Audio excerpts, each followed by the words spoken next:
Imaginez, l'air du couloir est lourd du parfum du jasmin et de la peur. Vous êtes un gardien, un fantôme, un homme rendu moins qu'un homme pour être plus qu'un garde. Votre ombre s'étire, longue, sur le marbre poli, témoignage silencieux des secrets que vous gardez. Le faible son du rire d'une femme, tel un carillon éolien, s'échappe de derrière une lourde porte marquetée. Mais vous entendez aussi le murmure d'un complot, un secret venimeux qui pourrait renverser un empire. Le voyage dans cette cage dorée n'a pas commencé par un choix, mais par une rupture brutale avec le monde des hommes. Imaginez un garçon, pas plus âgé que 9 ans, son nom lui appartenant encore, jouant sous le soleil impitoyable des hauts plateaux éthiopiens. Il n'est pas enlevé par des monstres de cauchemars d'enfants, mais par des hommes aux visages ordinaires et aux yeux froids et calculateurs. Ce sont les exécuteurs du système, le premier maillon d'une chaîne de complicité qui s'étend jusqu'au drap de soie du sultan. Le garçon, appelons-le Daoud, est rassemblé avec d'autres, un troupeau d'enfants terrifiés dont la valeur se mesure à leur potentiel de loyauté absolue, une loyauté qui sera gravée dans leur chair même. Le voyage vers le nord est un tourbillon de poussière, de soif et de cette peur creuse qui s'installe dans l'estomac d'un enfant comme une pierre. On leur apprend à oublier leur famille, leur langue, leur Dieu. Le processus est systématique, un effacement psychologique conçu pour créer une page blanche sur laquelle le palais écrira son propre sombre scénario. Mais la véritable horreur, le moment qui scinde une vie en deux, les attend dans une cour sordide du Caire ou d'Alexandrie. Ici, les exécuteurs complices prennent l'apparence de médecins, leurs outils ne servant pas à guérir mais à mutiler. Pouvez-vous imaginer la torture psychologique? Le garçon est maintenu au sol, l'air chassé de ses poumons par un cri qui n'a pas de son. Le couteau du chirurgien n'est pas seulement une lame. C'est un instrument de la politique de l'État, un outil d'ingéniosité pervertie conçu pour créer le serviteur parfait. Un homme qui peut garder 1000 femmes sans en désirer une seule. Un homme dont la seule ambition, le seul espoir d'avenir, est inextricablement lié au maître qui l'a défait. La douleur est un soleil d'une blancheur incandescente qui explose derrière ses yeux, mais c'est le froid qui suit qui terrifie vraiment. Une froideur qui s'infiltre dans ses os et ne le quittera jamais. Il survit, contrairement à beaucoup d'autres. La blessure guérira, laissant une cicatrice qui est à la fois un insigne d'honneur et une marque de honte éternelle. Il n'est plus Daoud.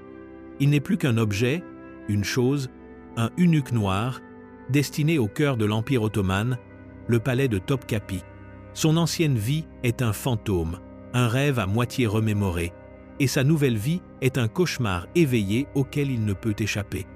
Il est devenu un gardien des concubines, une clé vivante pour une serrure de chair et de sang, son humanité étant le prix d'entrée. Le système a réussi. Il a pris un garçon et a forgé un outil, un gardien dont la loyauté est garantie par l'acte même qu'il a détruit.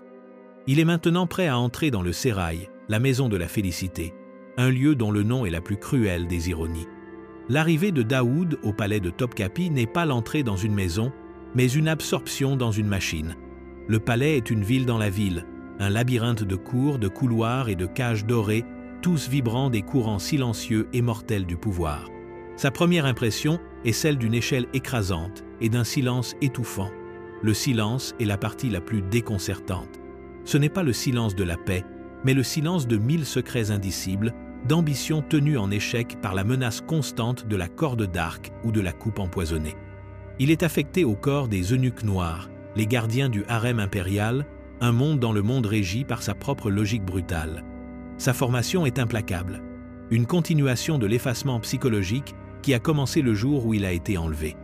Il apprend l'étiquette complexe de la cour, un langage de gestes et de regards où un seul faux pas peut signifier la mort. Il apprend à marcher sans faire de bruit, à être présent mais invisible, une ombre qui voit tout et ne dit rien. Les eunuques plus âgés, les vétérans de cette guerre silencieuse, sont ses nouveaux maîtres. Ils sont l'expression ultime du système, des hommes dont le propre traumatisme a été transformé en arme, en un outil pour contrôler les autres. Ils sont à la fois ses geôliers et sa seule famille, leurs visages des masques d'une cruauté impassible qui cachent leur propre brisure. La figure du sultan, le tyran dysfonctionnel au centre de cette toile, est une présence constante et oppressive. Daoud peut ne pas le voir pendant des mois, mais son pouvoir est absolu. Sa paranoïa un miasme qui infecte chaque recoin du harem. Le sultan n'est pas seulement un homme, c'est un dieu. et les eunuques sont ses prêtres, appliquant sa volonté divine et souvent dépravée. Daoud apprend que le harem n'est pas un lieu de plaisir oisif, comme le voudraient les récits scabreux de l'Occident. C'est une institution politique, un terrain de reproduction pour les futurs sultans et un champ de bataille où se décident les destins des empires.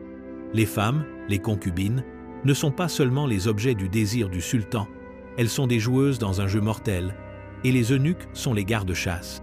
Ils sont les seuls hommes autorisés à se déplacer librement dans ce monde féminin, et cette proximité leur confère un pouvoir unique et dangereux.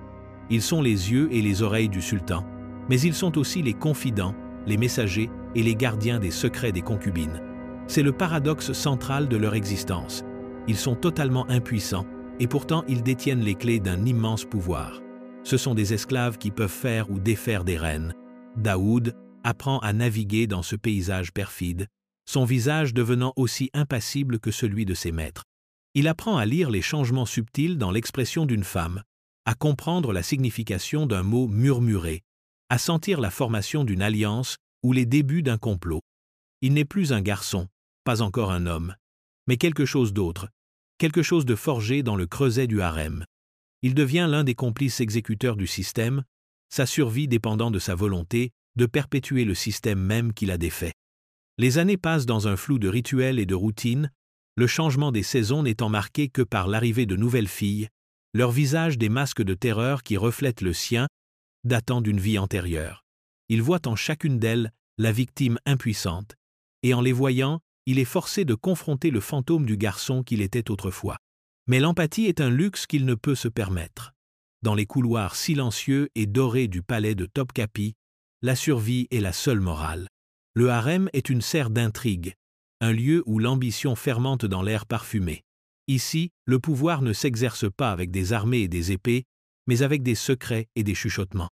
Et, au centre de cette toile de conspiration, se tiennent les eunuques, les arbitres silencieux du destin. Daoud, devenu un gardien expérimenté, le comprend mieux que quiconque. Il a appris que l'information est la monnaie la plus précieuse du palais. Un mot déplacé, une rencontre secrète, un regard volé, ce sont les armes du harem, et il en est le maître. Il devient le confident des concubines, un étrange confesseur asexué pour des femmes qui ne sont guère plus que des prisonnières dans une cage dorée. Elles déversent leurs espoirs et leurs craintes dans ses oreilles toujours réceptives, le considérant comme un havre de paix dans une mer dangereuse.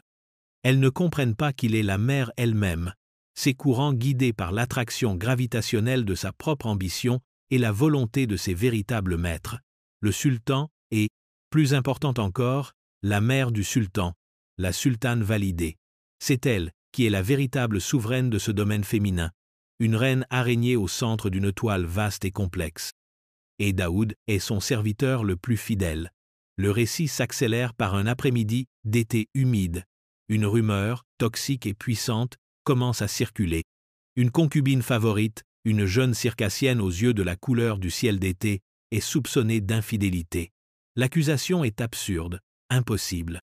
Le harem est une forteresse, ses murs infranchissables, ses gardiens incorruptibles. Et pourtant, la rumeur persiste.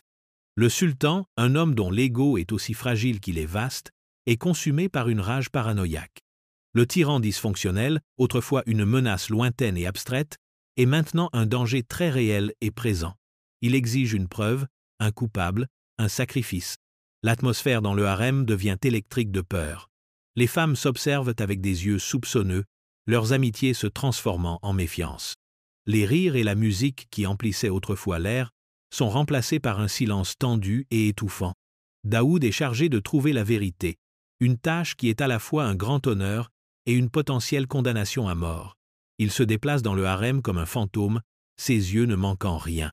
Il interroge les filles, sa voix un murmure doux et conspirateur.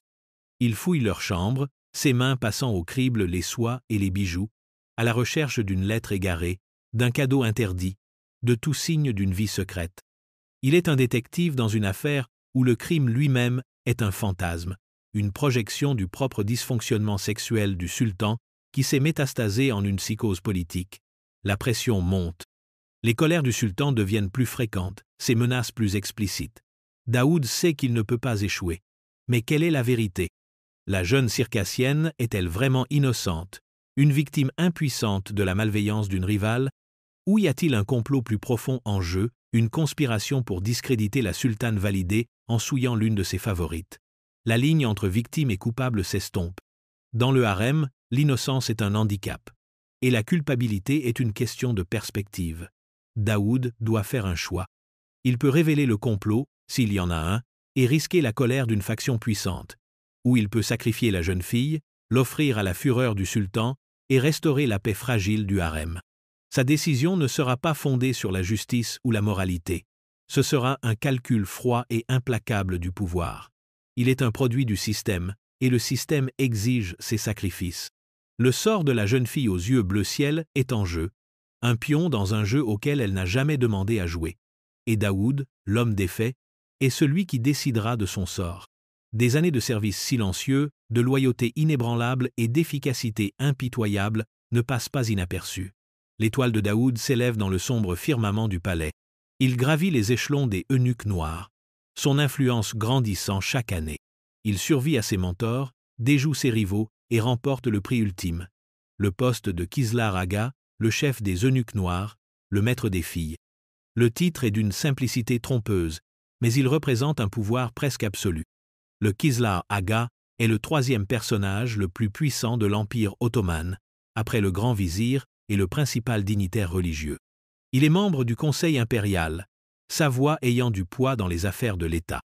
Il contrôle les vastes revenus des villes saintes, de la Mecque et de Médine, ce qui fait de lui l'un des hommes les plus riches de l'Empire. Il est le maître du harem, le commandant des eunuques noirs, le gardien de l'avenir de la dynastie. Et il est un esclave. Un homme qui ne possède rien, pas même son propre corps, mais qui contrôle les destinées de milliers de personnes. Pouvez-vous imaginer le paradoxe vertigineux d'une telle existence? Daoud, le garçon des hauts plateaux éthiopiens, est maintenant l'un des hommes les plus puissants du monde. Il se déplace dans le palais, non pas comme une ombre, mais comme un roi à part entière. Les courtisans s'inclinent devant lui, les vizirs cherchent ses conseils et les ambassadeurs étrangers le soudoient pour obtenir sa faveur. Il est le gardien de l'accès au sultan, le canal par lequel toute information circule. Ses appartements dans le palais sont aussi opulents que ceux du sultan, remplis de tapis, de soie et de bijoux inestimables. Il a ses propres serviteurs, ses propres gardes, son propre réseau d'espions qui s'étend à tous les coins de l'Empire. Il est devenu l'initié suprême, l'homme qui connaît tous les secrets, le marionnettiste qui tire les ficelles du pouvoir depuis l'ombre. Il supervise l'éducation des princes, les shehzades, les futurs dirigeants de l'Empire. Il organise leur vie, choisit leurs tuteurs et surtout contrôle leur accès au monde. Il est leur geôlier et leur mentor, une figure de peur et d'affection à la fois. Il orchestre également les mariages des princesses, forgeant des alliances avec de puissants pachas et vizirs, étendant l'influence du harem au cœur même du gouvernement. Le harem, sous son commandement, n'est plus seulement le domaine privé du sultan, c'est le gouvernement de l'ombre de l'Empire ottoman. La sultane validée règne, et il est son grand vizir. Ensemble, ils naviguent sur les courants perfides de la politique de cour, leur pouvoir étant enraciné dans leur contrôle de la seule chose qui compte le plus, la succession. Un nouveau sultan ne peut naître que d'une concubine, et c'est le Kislar Aga qui choisit quelle concubine sera envoyée dans le lit du sultan. Il est le faiseur de rois, l'homme qui peut élever une esclave au statut de reine et son fils au trône d'un empire. C'est la source de son immense pouvoir, et aussi sa plus grande vulnérabilité. Car s'il choisit mal, si le candidat qu'il a choisi échoue, sa propre vie est en jeu. Son pouvoir est une épée à double tranchant, et il vit chaque jour avec sa lame pressée contre sa gorge. C'est un maître du jeu à long terme, un joueur d'échecs qui pense avec 10 coups d'avance. Il a survécu aux purges, au complot et à la paranoïa. Il est devenu le système, l'exécuteur suprême, sa propre humanité un lointain souvenir, un sacrifice déposé sur l'autel du pouvoir. Le règne du sultan Ibrahim, connu dans l'histoire sous le nom d'Ibrahim le Fou, marque l'apothéose du pouvoir du harem et le nadir de la dignité de l'Empire ottoman. L'archétype du tyran dysfonctionnel n'est plus une force psychologique subtile. C'est un spectacle public déchaîné de dépravation et d'incompétence. Ibrahim est un homme brisé par une vie d'emprisonnement dans le Kafs, la cage dorée où les princes étaient gardés pour les empêcher de défier le sultan régnant. Il en sort non pas comme un souverain, mais comme un homme-enfant à l'appétit insatiable et pervers pour le plaisir. Ses obsessions transforment le récit de la cour en une fantaisie grotesque. Il couvre les murs de ses appartements de fourrure de zibeline et exige que ses concubines soient aussi grosses que possible, envoyant ses agents à travers l'Empire pour trouver les femmes les plus obèses imaginables. Le harem, sous la gestion attentive de Daoud, a toujours été un lieu d'ordre et de discipline. Maintenant, il est plongé dans le chaos. Les caprices du sultan deviennent politique d'État. Le trésor est vidé pour satisfaire sa soif de bijoux, de parfums et de fêtes extravagantes. Les affaires du gouvernement s'arrêtent. L'Empire est un navire sans capitaine, dérivant vers les rochers de la ruine, tandis que le sultan joue à ses jeux pervers dans le harem. Daoud, en tant que Kislar Aga, est contraint de devenir le complice de cette folie. Il doit se procurer les femmes, les fourrures, les bijoux. Il doit satisfaire chaque caprice grotesque, son visage un masque impassible qui ne trahit rien du dégoût qu'il ressent. Il est un complice exécuteur d'un système devenu complètement fou. Mais même en servant le sultan fou, il joue un jeu à plus long terme. Il voit les signes avant-coureurs. L'Empire ne peut survivre à Ibrahim. Les janissaires, l'infanterie d'élite de l'armée, s'agitent. Les oulémas, l'establishment religieux, sont scandalisés. Le peuple a faim.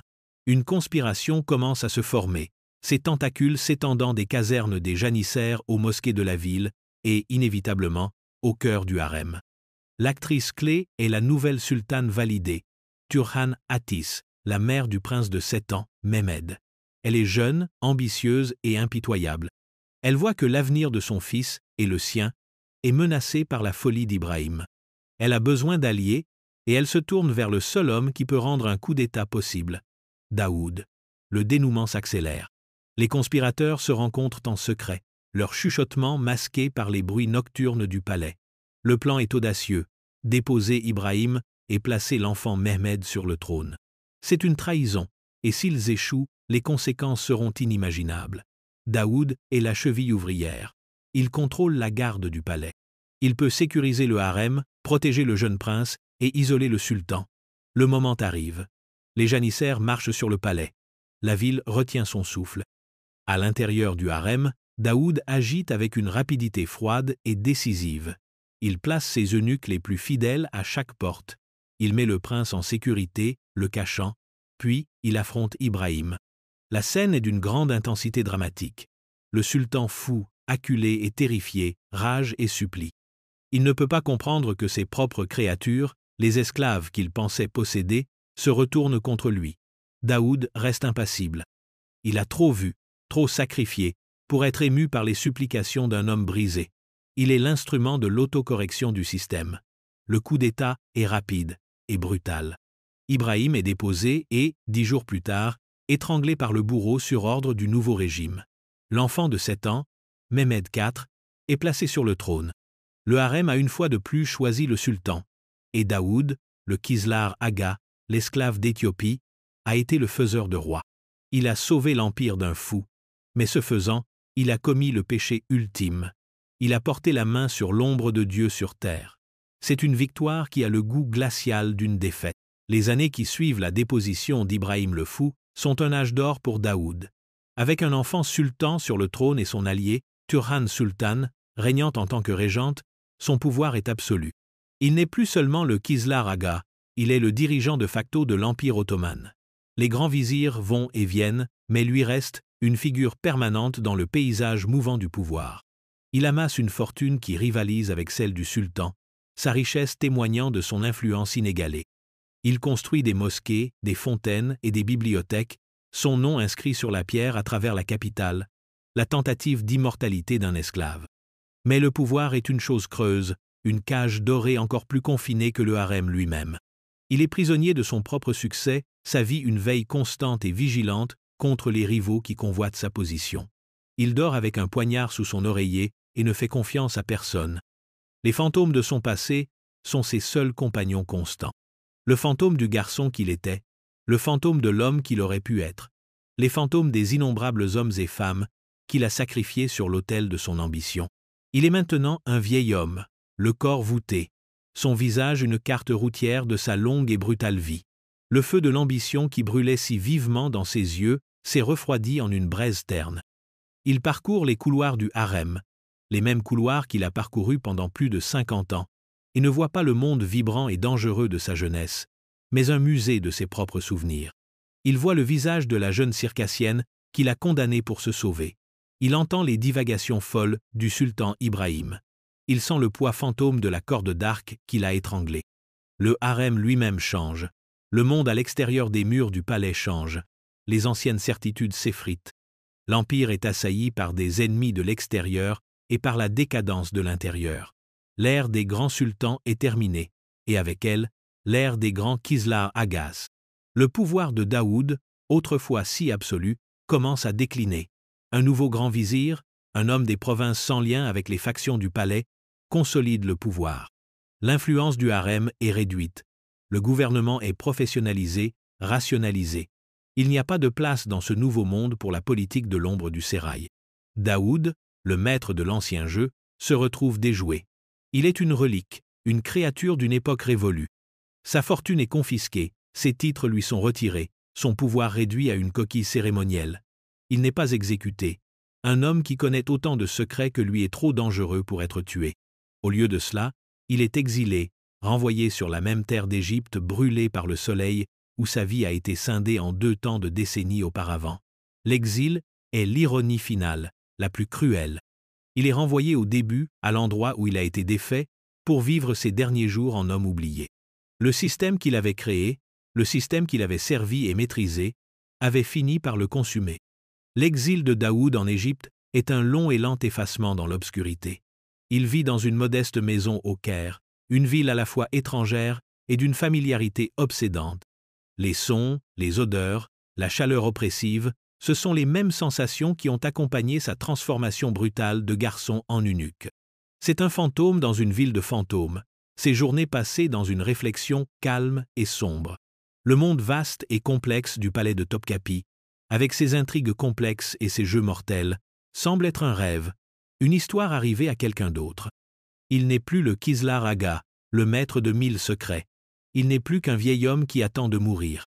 Il n'a ni famille, ni amis, personne qui se souvienne de l'homme qu'il fut ou du pouvoir qu'il exerça. Ses seuls compagnons sont les souvenirs qui hantent ses heures de veille et tourmentent son sommeil. Il se souvient des visages des jeunes garçons qu'il a vus arriver au palais, leurs yeux écarquillés de la même terreur qu'il avait ressentie autrefois. Il se souvient des femmes qu'il a contrôlées, leur vie et leur corps des pions dans ses jeux de pouvoir. Il se souvient du sang sur ses mains, des trahisons qu'il a orchestrées, des vies qu'il a détruites pour assurer la sienne. Cela en valait-il la peine? La question flotte dans l'air poussiéreux de sa petite chambre. Le pouvoir, la richesse, l'influence, qu'est-ce que tout cela signifiait? Il avait été un roi en tout, sauf le nom, mais il n'aurait jamais pu avoir de fils pour perpétuer son héritage. Il avait vécu au cœur d'un monde de femmes, mais il n'aurait jamais pu connaître l'amour de l'une d'elles. Il avait été le gardien d'une dynastie, mais il n'avait pas de lignée propre. Sa vie a été un grand et tragique paradoxe, un témoignage de la logique pervertie du système qu'il a créé. Il avait gagné le monde, mais au prix de son âme. Les nouvelles de la capitale, quand elles lui parviennent, sont comme une dépêche d'un autre monde. L'Empire poursuit son déclin lent et inexorable. Le pouvoir du harem n'est plus que l'ombre de ce qu'il fut. L'ère des grandes sultanes validées et de leur tout-puissant Kislar Agas est terminée. Le monde a tourné la page, le laissant derrière. Il meurt comme il a vécu, seul. Un serviteur le trouve un matin, son corps froid et immobile, son visage figé dans une expression qui pourrait être la paix, ou peut être un profond regret. Il est enterré dans une tombe anonyme, sa vaste fortune réabsorbée par le trésor de l'État, son nom oublié de tous, sauf de quelques obscurs chroniqueurs de l'époque.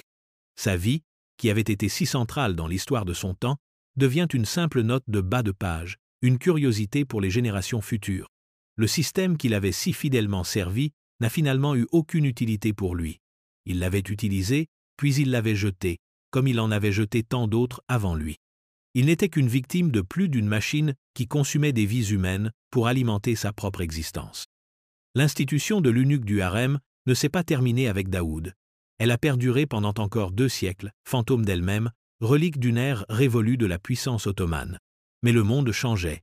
Les idées des Lumières, de la liberté individuelle et des droits de l'homme, commencèrent à s'infiltrer dans les structures calcifiées de l'Empire ottoman. L'homme malade de l'Europe, comme on l'appela, fut contraint de se moderniser, de se réformer, de s'adapter à un monde qui n'avait plus de place pour ses traditions anciennes et brutales. Le harem, autrefois centre du pouvoir politique, devint un anachronisme, un symbole de la décadence et du déclin de l'Empire. Les sultans du XIXe siècle, dans leur tentative de créer un État moderne et occidentalisé, commencèrent à démanteler les structures de l'ancien régime. Les janissaires furent massacrés, les anciennes corporations dissoutes et le pouvoir de l'establishment religieux fut réduit. Et inévitablement, le regard des réformateurs se porta sur le harem. L'institution de l'esclavage fut officiellement abolie. Le deuil Shirmé, la levée des garçons, avait pris fin des siècles auparavant, mais le commerce des eunuques, principalement en provenance d'Afrique, avait continué. Désormais, cela aussi fut interdit. Le corps des eunuques noirs diminua. Les anciens palais furent abandonnés pour de nouvelles résidences de style européen le long du Bosphore. Le harem devint plus petit, plus gérable, moins une institution politique qu'un foyer familial. Le Kizlar Aga, autrefois une figure d'une immense puissance, devint un simple majordome, un serviteur glorifié qui gérait les affaires domestiques du sultan. Les derniers eunuques ottomans vécurent leurs jours dans la splendeur déclinante du palais de Topkapi, des fantômes hantant les pièces vides où des reines avaient été faites et défaites. Ils étaient des objets de curiosité, de pitié, d'une certaine fascination morbide. Ils étaient le dernier lien vivant avec un monde de pouvoir absolu, de cruauté inimaginable et d'une humanité profonde et tragique. Lorsque l'Empire ottoman s'effondra finalement au lendemain de la Première Guerre mondiale et que la nouvelle République de Turquie naquit, le harem fut officiellement dissous. Les dernières concubines furent mises à la retraite ou mariées. Les derniers eunuques envoyés vivre leurs jours dans une obscure tranquillité. Les portes du palais de Topkapi furent ouvertes au public, ses secrets exposés aux regards curieux des touristes. La maison de la félicité est devenue un musée. Que devons-nous penser de cette institution étrange et terrible?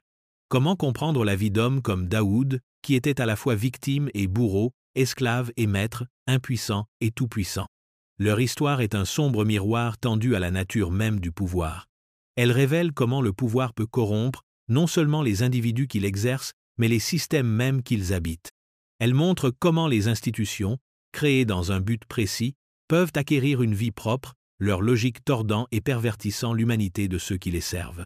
Les eunuques du harem ottoman étaient les exclus ultimes, des hommes privés des aspects les plus fondamentaux d'une vie normale, famille, amour, enfants, un avenir. Et pourtant, depuis cette position d'aliénation absolue, ils ont pu s'élever au sommet même du pouvoir. Leur histoire est un témoignage de la résilience de l'esprit humain, mais aussi de sa capacité à la cruauté. Ils ont été forcés de devenir les maîtres d'un monde silencieux et secret, de naviguer sur les courants perfides d'une cour où un seul faux pas signifiait la mort. Ils étaient les gardiens du lit du sultan, mais aussi les gardiens de ses secrets, et c'est dans cette connaissance que résidait leur pouvoir. Leur existence était un paradoxe, une incarnation vivante des contradictions qui se trouvaient au cœur de l'Empire ottoman, un empire qui était à la fois une civilisation sophistiquée et cosmopolite, et un régime brutal et despotique. L'histoire des eunuques du sultan n'est pas seulement un récit scabreux de sexe et de pouvoir d'un passé lointain, c'est une méditation profonde et troublante sur la condition humaine. Elle nous force à affronter des questions inconfortables sur la nature de l'identité, le sens de la liberté et le prix du pouvoir. C'est un rappel que l'histoire n'est pas seulement un grand récit de rois et de batailles, mais un ensemble d'histoires humaines individuelles, des histoires de souffrance, de survie et de la recherche désespérée, souvent tragique, de sens dans un monde qui semble n'en avoir aucun. Les figures silencieuses et obscures des eunuques, qui ont si longtemps gardé les secrets du harem, ont un dernier secret à nous révéler. La vérité terrible et durable que la plus dorée des cages reste une cage, et que le cœur humain, même brisé et refait, ne peut jamais être entièrement éteint. La vérité finale et sombre des eunuques du sultan est une histoire d'une ironie profonde et tragique. C'étaient des hommes dépouillés de leur propre lignée, mais chargés de protéger la lignée la plus importante de l'Empire. Ils ont été transformés en gardiens de la fertilité par un acte d'une profonde infertilité. Toute leur existence était une contradiction, une vie construite sur les fondations de ce qu'ils avaient perdu. Pouvez-vous imaginer le poids psychologique d'une telle existence? Vivre chaque jour entouré des choses mêmes que l'on ne peut jamais avoir. L'amour, une famille, un enfant pour porter son nom. Être l'initié suprême, tout en restant à jamais un étranger. Tel était le sort de l'eunuque du harem. Ils étaient les victimes ultimes du système, leurs corps et leurs esprits mutilés pour servir les besoins de l'État.